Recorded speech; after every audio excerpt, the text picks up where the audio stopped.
RTV ప్రేక్షకులకు నూతన సంవత్సర శుభాకాంక్షలు. 2024 అంటే ఈరోజు ఆంధ్రప్రదేశ్లో ఎన్నికల సందడి, మరోవైపు పార్లమెంటరీ ఎన్నికల సందడి నెలకొన్న నేపథ్యంలో అధికార పార్టీ నేతలందరూ కూడాను నూతన సంవత్సర వేడుకలను ఘనంగా నిర్వహించుకుంటున్నారు. వారిని కలిసేందుకు మాత్రం చాలా పెద్ద మొత్తంలో ప్రజలు రావడం జరుగుతుంది. మరోవైపు చూస్తే కనుక రాజకీయ నేతలు తమ వారసులను తయారు చేసేందుకు ప్రయత్నిస్తారు. కానీ అదే వారసులు కనుక తండ్రి బాటలో నడవాలి అనుకుంటే ఆ థ్రిల్లే వేరుగా ఉంటుంది కదా. అందుకే ఈరోజు మనం ఒక కొత్త వారసును పరిచయం చేయబోతున్నాం. మాజీ ఉప ముఖ్యమంత్రి ధర్మాన కృష్ణదాస్ ముద్దుల కొడుకైనటువంటి డాక్టర్ ధర్మాన కృష్ణ చైతన్య ప్రస్తుతం అంతా ఉన్నారు. ఈ న్యూ ఇయర్ వేడుకలకి ఐకాన్గా ఈరోజు ఆర్టీవీ అని స్పెషల్గా ఇంటర్వ్యూ చేయబోతుంది. Happy new year sir. Happy new year అండి. చూస్తే కనుక ఒక డాక్టర్గా సేవలు చేయాలన్నటువంటి ఒక సంతృప్తి కలగనే ఈరోజు వారసత్వ రాజకీయాల్లోకి నాన్నతో పాటు నడవాలని అనిపించిందా? మొదటి నుంచి కూడా రాజకీయ నేపథ్యం కలిగిన కుటుంబం మాది. చిన్నప్పటి నుంచి మేము స్కూల్లో చదువుకున్నప్పటి నుంచి కూడా నాన్నగారు కానీ చిన్నాన్నగారు కానీ రాజకీయాల్లో ఉండేవారు. ఆ రోజు అప్పుడు మేము సెలవులకు వచ్చినప్పుడు, సంక్రాంతి సెలవులకి, దసరా సెలవులకు వచ్చినప్పుడు అంతా చూసేవాళ్ళం. మేము చిన్నప్పటి నుంచి డాక్టర్ అవుదాం అనుకున్నాను. ఆ విధంగానే గౌరవ దివంగత ముఖ్యమంత్రి వైఎస్ రాజశేఖర్ గారి దయ వల్ల, అదేవిధంగా జగన్మోహన్ గారి దయ వల్ల డాక్టర్గా నా వృత్తిలో నేను సంపూర్ణంగా పూర్తి చేసి, తర్వాత నాన్నగారి బాటలో నడవాలి, నాన్నగారికి అందుబాటులో, నాన్నగారికి సాయంగా, నాన్నగారికి తోడుగా మా నరసన్నపేట నియోజకవర్గ ప్రజలకి అండగా ఉండాలని చెప్పే ఉద్దేశం మీదే రాజకీయాలు రావడం జరిగిందండి. చూస్తే అన్నయ్య తమ్ముడు ఇద్దరు రెండు కళ్ళు నాన్నగారికి. సో ముందు వచ్చిన కొమ్ముల కంటే చెవుల కంటే వెనకొచ్చిన కొమ్ములు వాడు అంటారు. ఆ సామెత మీ పట్ల నిజమైనట్టుంది.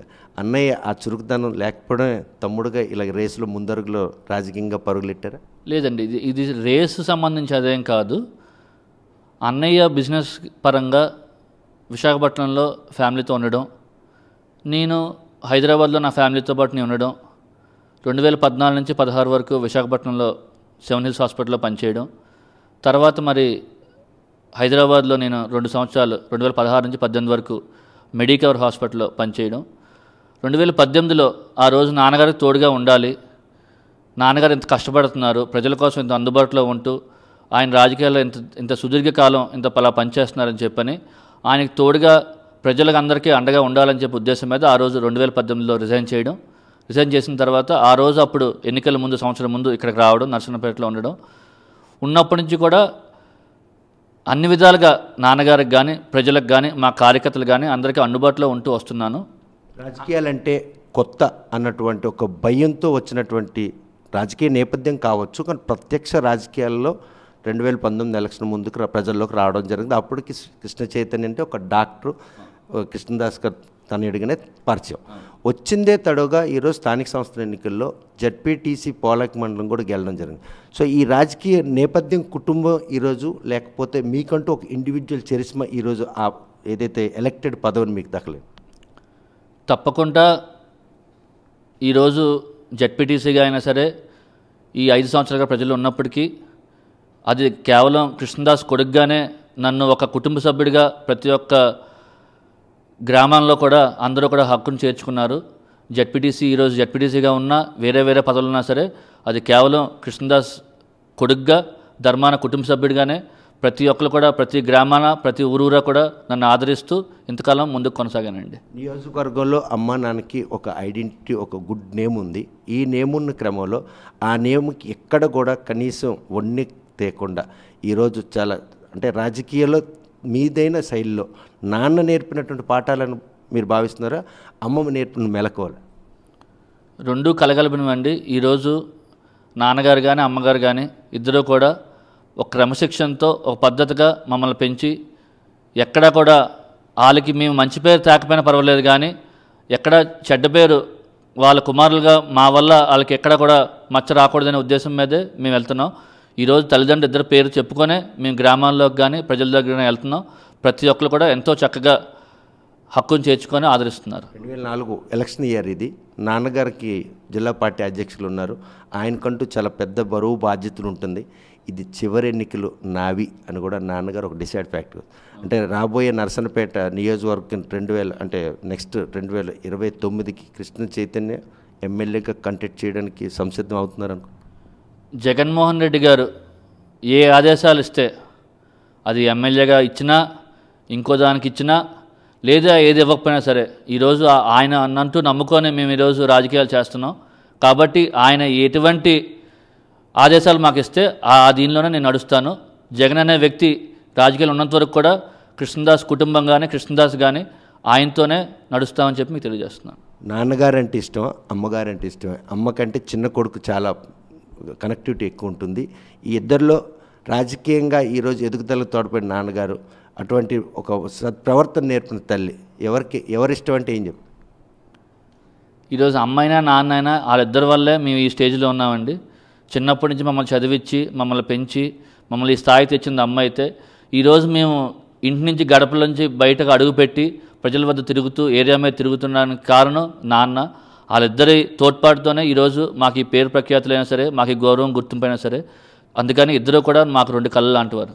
దివంగత వైఎస్ రాజశేఖర రెడ్డి అకాల మరణం తర్వాత మొట్టమొదటిసారిగా ఒక ఎమ్మెల్యే పదవికి రాజీనామా చేసి నేను అండగా ఉంటానని జగన్మోహన్ రెడ్డికి భరోసా ఇచ్చిన తండ్రి తాలూకు తెగుని ఆ రోజు మీకు ఊహ తెలిసే ఉంటుంది. ఆ రోజు మీరు ఎలా ఫీల్ అయ్యారు? నాన్నగారు రిజైన్ చేసిన బాధపడ్డారా, లేకపోతే ఆయనకు అండగా నిలిచానని ఆనందపడ్డారు? ఆ రోజు రాజశేఖర్ గారు చనిపోయిన తర్వాత జగన్మోహన్ రెడ్డి గారు పార్టీ పెట్టినప్పుడు నాన్నగారు రాజీనామా చేశారు. మేము ఒక విధంగా చెప్పాలంటే అమ్మ కానీ నేను కానీ అన్నయ్య కానీ మీ అందరం కూడా చాలా ఆనందపడ్డాం. ఎమ్మెల్యే పదవులు మాకేం కొత్త ఏం కాదు, మేము చూడనివేమీ కాదు. కానీ అటువంటి నాయకుడి కోసం ఆ రోజు ఆయన తీసుకున్న తెగింపు ఈరోజు మా కుటుంబ పేరు ప్రఖ్యాతుల్ని జిల్లా వ్యాప్తంగానే కాదు రాష్ట్ర వ్యాప్తంగా కూడా మేము చేసిన దానికి పదింతలు ఎక్కువగా జగన్మోహన్ రెడ్డి గారు మాకు ఇచ్చిన గౌరవం, నిజంగా అటువంటి నాయకుడు వెనకాల నడడం మాకు నిజంగా గర్వంగా ఉందని చెప్పి మీకు తెలియజేస్తున్నాను. చూస్తే కనుక 2011 బై ఎలక్షన్ మీకు తెలిసే ఉంటుంది. ఆ రోజు ఓవైపు చిన్నాన్న, మరోవైపు నాన్న, మరోవైపు టీడీపీ నుండి. సో ఆ రోజు చిన్నాన్న నాన్న పోటీ చేసినటువంటి ఆ టైంలో కృష్ణదాస్ తనేడిగా ఆ పోటీని మదన పడ్డారా, లేకపోతే రాజకీయంలో స్పోర్టివ్గా తీసుకున్నారు? మరోవైపు ఇంకో చిన్న ఆయనకి అండగా అప్పుడు ఒంటరి అయిపోయారు నాన్నగారు, మీకు ఓ తెలిసే ఉంటుంది. ఆ రోజులు గుర్తున్నాయి. ఆ రోజు మీకు ఎలా అనిపిస్తుంది? మా నాన్నగారి మీద కుటుంబ సభ్యులు ఇటువంటి పరిస్థితులు తీసుకురావడం బాధ అనిపించింది?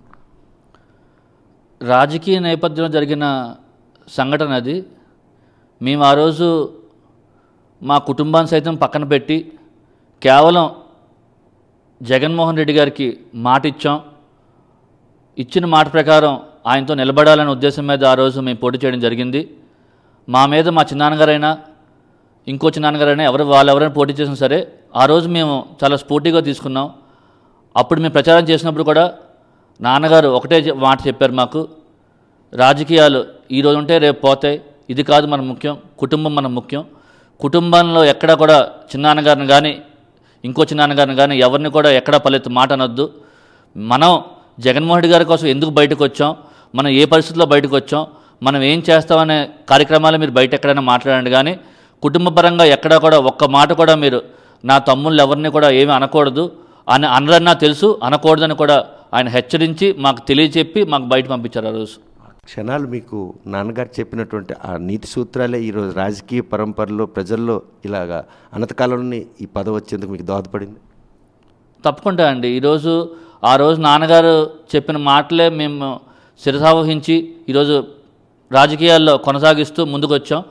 మా చిన్నాన్నలైనా సరే, ధర్మన ప్రసాదరావు గారైనా, రామదాస్ గారైనా వాళ్ళందరూ సపోర్ట్ కూడా మాకు ఉంది. ఆ రోజు ఆ సందర్భంలో అలా అయింది. కానీ తర్వాత మేమందరం ఒకటిగానే మళ్ళీ ఒక సంఘటిత గల కుటుంబంగానే మేము ముందుకు కొనసాగుతున్నాం. వాళ్ళందరి కృషితోనే ఈరోజు నాకు ఈ గుర్తింపైన గౌరవమైన వచ్చిందని భావిస్తున్నాను. వెల్ మెచ్యూర్ ఒక పొలిటీషియన్ అంటే అప్కమింగ్ పొలిటీషియన్గా ఈరోజు మీరు ఒక రోల్ పోషిస్తున్న ఈ నేపథ్యంలో ప్రత్యక్ష రాజకీయాల్లో షర్మిల కాంగ్రెస్ పార్టీకి ఆంధ్రప్రదేశ్కి వస్తుంది. ఒక యువ నాయకుడిగా ఆ రాకను ఏమైనా వైఎస్ఆర్ కాంగ్రెస్ పార్టీకి ఏమైనా డ్యామేజ్ జరిగే అవకాశం ఉంది? అంటే పొలిటికల్గా ఇప్పుడు షర్మిల గారైనా సరే, పవన్ కళ్యాణ్ గారైనా సరే, లోకేష్ బాబు అయినా సరే, బాలకృష్ణ గారు అయినా సరే, ఇటువంటి వాళ్ళందరూ కూడా పార్ట్ టైం పొలిటీషియన్స్ అని నా భావన అండి. ఆ టైంకి ఏదో రావడం, ఎలక్షన్స్ ముందు హడావడి చేయడం, వెళ్ళిపోవడం. జగన్ అనే వ్యక్తి ఆయన డైరెక్ట్గా ఆయన ముఖ్యమంత్రిగా ప్రమాణ స్వీకారం ఎమ్మెల్యేల సంతకాల ద్వారా లేకపోతే ఢిల్లీలో లాబింగ్ ద్వారా అవ్వలేదు.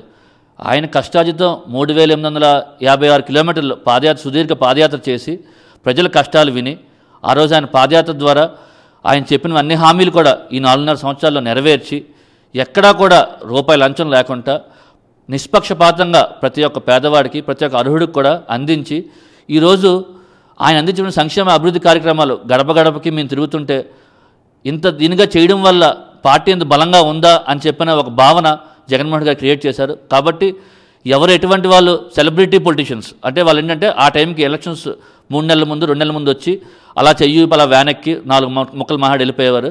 జగన్ అనే వ్యక్తి జనం గుండెల్లో చిరస్థాయిగా నిలిచిపోయే విధంగా ఈ 4.5 సంవత్సరాలు అతని పరిపాలన కొనసాగింది. తండ్రిగా రాజశేఖర రెడ్డి గారి ఒక్కడుగు పేదవాడి కోసం ముందుకేస్తే జగన్ అనే వ్యక్తి పేదవాడి కోసం ఈ 4.5 సంవత్సరాల్లో 4 అడుగులు ముందుకేసాడని చెప్పని ఈ సందర్భం తెలియజేస్తున్నాను. 2024 వస్తుంది. వైసీపీ పార్టీ ఈ ఆంధ్రప్రదేశ్లో ఎన్ని సీట్లు గెలుచుకుంటుందని మీకు ఒక అంటే సోషల్ మీడియా ప్లాట్ఫామ్ కావచ్చు, ఇట్స్ అండ్ ఎవ్రీథింగ్ మీకు ఒక కనెక్టివిటీ ఉంటుంది. మీ అసెస్మెంట్ ఏమో? నా అంచనా ప్రకారం, నాకున్న సమాచారం ప్రకారం వైఎస్ఆర్ కాంగ్రెస్ పార్టీకి 2024 ఎన్నికల్లో సుమారు 120 సీట్ల వరకు కంపల్సరీగా వస్తాయని చెప్పి మేము భావిస్తున్నాం. కృష్ణ చైతన్య ఇన్ ఫ్యూచర్లో ఒక పొలిటీషియన్గా ఎదగాలనేసి ఒక ఆకాంక్షతో ఉన్నారు అని అనుకుంటున్నాను, నిజమే? ఒక పొలిటీషియన్గా కంటే కూడా అండి, నాకున్న దీని ప్రకారం కృష్ణదాస్ కుమారుడిగా జగన్మోహన్ రెడ్డి సైనికుడిగా నేను ఆయన వెంట నాన్నగారు పేరు ప్రఖ్యాతుల్ని కాపాడుకుంటూ నిలబెడుతూ నరసన్నపేట నియోజకవర్గ కార్యకర్తలకు ప్రజలకు అందుబాటులో ఉంటూ నా రాజకీయ నేపథ్యం కొనసాగిద్దాం అనుకుంటున్నాను. కనుక ప్రస్తుతం మాత్రం తల్లిదండ్రుల ఆకాంక్షల మేరకు వైద్య వృత్తిలో రాణించి డాక్టర్గా విధులు నిర్వహిస్తున్న నేపథ్యంలో తండ్రి రాజకీయ వ్యవహారాల్లో తన వయోభారాన్ని ప్రాతిపదికన తీసుకున్నటువంటి తనయుడు కృష్ణ చైతన్య మాత్రం ఈరోజు తండ్రికి అండగా నిలవాలి, ఈ నరసన్నపేట ప్రజలకు సేవ చేయాలన్న ఉద్దేశంతో రాజకీయాల్లోకి అడుగుపెట్టడం జరిగింది. అడుగుపెట్టిందే తడువుగా స్థానిక ఎన్నికల్లో పోలాకి జడ్పీటీసీ స్థానాన్ని కూడా కైవసం చేసుకున్నారు. అదేవిధంగా ఎంపీపీలు కాకపోతే అమ్మా నాన్నల పెంపకం మాత్రం ఈరోజు మాకు ఎంతగానో దోహదపడింది. 2011 ఎన్నికల్లో ఆ రోజు వచ్చినటువంటి ఆ పరిణామాలు మాత్రం అవి చేదు అనుభవాలుగా పరిణామాలు తీసుకుంటున్నాం. రాజకీయాల్లో ఏ క్షణం ఏం జరుగుతుందో తెలియనటువంటి పరిణామాలు తమను కొంతగా బాధించినప్పటికి కూడాను కుటుంబ సభ్యులందరూ కూడాను మళ్ళీ ఏకతాటి మీద రావడం ఈరోజు వైసీపీ పార్టీలో కొనసాగుతున్నాం. మరోవైపు చూస్తే కనుక షర్మిల ప్రత్యక్ష రాజకీయాల విషయంలో మాత్రం వాళ్ళ సెలబ్రిటీస్ కేవలం ఆ క్షణానికి వచ్చినటువంటి పెయిడ్ ఆర్టిస్టులుగానే ఆయన భావిస్తున్నారు. జనం గుండెల్లో గూడు కట్టిన జగన్ మాత్రం వచ్చే ఎన్నికల్లో మాత్రం 120 స్థానాల్లో గెలిచి మళ్ళీ రాష్ట్రంలో వైసీపీ ప్రభుత్వం వస్తుందన్నటువంటి ఆకాంక్షలు మాత్రం కృష్ణ చైతన్య వ్యక్తం చేస్తున్నాడు. వీడియో జర్నలిస్ట్ రామకృష్ణతో సత్యం, RTV శ్రీకాకుళం. మరిన్ని వీడియోస్ కోసం ఛానల్ ని సబ్స్క్రైబ్ చేయండి, లేటెస్ట్ అప్డేట్స్ కోసం వాట్సాప్ ఛానల్ ని ఫాలో చేయండి అండ్ లింక్ డిస్క్రిప్షన్ లో ఉంది.